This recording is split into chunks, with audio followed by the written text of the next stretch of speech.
What up, y'all? It's your guy Dawson from D&D TV. Thank you for rating, commenting, and subscribing. Everybody who's donated, those of you all who will, you know I appreciate it. All that information is in the description box below. Also, go over to my other YouTube channel, Dawson Speaks TV. Make sure you subscribe over there. Now let's get into this topic.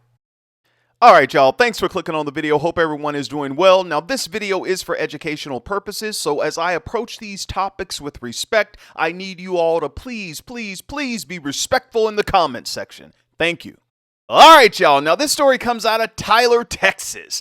A local Texas pastor is accused of taking money from an elderly couple and stealing from his previous church. Take a breath. Already we taking a breath? Yes! Because I can't see how these people can stand in the pulpit, hold a Bible in their hand, and you all can read all those scriptures. But did you miss the commandments? Because I'm sure one of them said, "Thou shalt not steal." Let me go on. Not only did the pastor have those two charges, during the investigation, the pastor faces a new charge of property theft between $30,000 and $150,000 against an elderly individual, in addition to the 2 counts of credit card and debit card abuse against the elderly. Now, Pastor Jerome Rocky Milton was arrested, and his bond totaled to be $320,000, according to the Smith County jail records. Pastor Milton serves as the Reverend of the Open Door Bible Church in Tyler, Texas. Now, Pastor Milton was caring for an elderly couple in his church. He had the power of attorney and the finances for the couple. Now, according to the court affidavit, the wife had impaired memory while her husband was completely bedridden due to an injury. Now, according to police records, Pastor Melton had asked 2 of his church members to help him take care of the elderly couple. One of the church members became suspicious of Pastor Melton's motives and activities in regard to the couple's finances and notified the couple's son. Take a breath. Now, I know some of you are going to say, "Dawson, why wasn't the couple's son over their affairs?" Look, I don't know. Sometimes, these people are in church, they trust the pastor and people in the church more than they trust their own family members, or maybe they just didn't want to give it to their son. But when the son found out from one of the members that there was suspicious activity with the finances of his parents, he contacted the police, and the police started the investigation.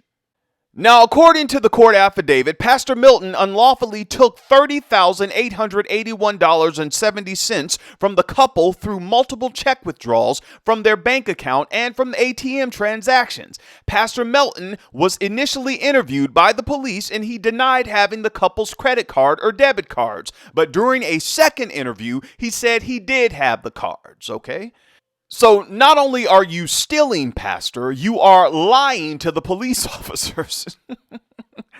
Hold on, there's more. A bank account was opened in the husband's wife and Pastor Milton's name and had several checks deposited, including $2,800 for the stimulus check, because both the couple, they got $1,400 apiece, and also a pension payment for the husband, according to the court affidavit. The detective said the investigation led police to believe that Pastor Melton stole the checks and deposited them in a joint account. Pastor Melton then used the funds for his own benefit, such as car payments and hotel rooms in Brownwood, Texas. Oh, come on, Pastor. Now, everybody know what go down over there in the Big Brown. Now, Pastor, you supposed to be an OG, man. Everybody knows that when you go to the hotel, you don't use your credit card because that's going to leave a paper trace, Pastor. You use cash. Take a breath. Well, Dawson, how you know that? Because a bunch of church people told me? Hell, they invented it. Look here. Now, I'm going to let you all watch this video, and I'll be back with the rest of my commentary. And you all know me. I'm Dawson, and I won't hold back. Well, a developing story this afternoon. A local pastor is behind bars for allegedly stealing money from an elderly couple and his former church. According to Smith County jail records, 65-year-old Jerome Milton stole between $2,000 to $30,000 worth of credit card abuse against an elderly couple. Milton used the stolen money to make personal payments for himself. Once the couple's son became suspicious, he reported the pastor to Tyler police, sparking an investigation. For more details about this case, just head on over to our website. That is k2k.com. All right, y'all, let's go in. Now, let me say this. Oftentimes, when situations like this happen to people in the church, you all know the typical cliches. Oh, we got to pray. Oh, God will take care of it. Oh, let the Lord handle it. Oh, we need to come together as a church family. Oh, well, you have to forgive them if you want the Lord to forgive you. And I understand that, but that does not mean that people who victimize individuals should not be held accountable. And in this particular pastor's case, this is not his first time stealing money. Yes, the pastor stole money from a church he was pastoring in 2017.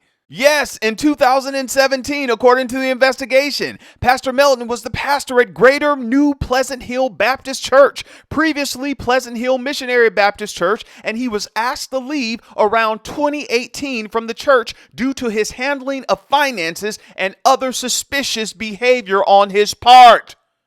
That's what the church people said. Also, according to the court affidavit, Pastor Melton opened up a bank account for the church in 2017 and closed it in 2018 with a negative balance of $398.05. While the account was open, several checks were written to the church, were deposited, and several checks were written from the account for Pastor Melton's personal use, such as for cable bills and for his house rent.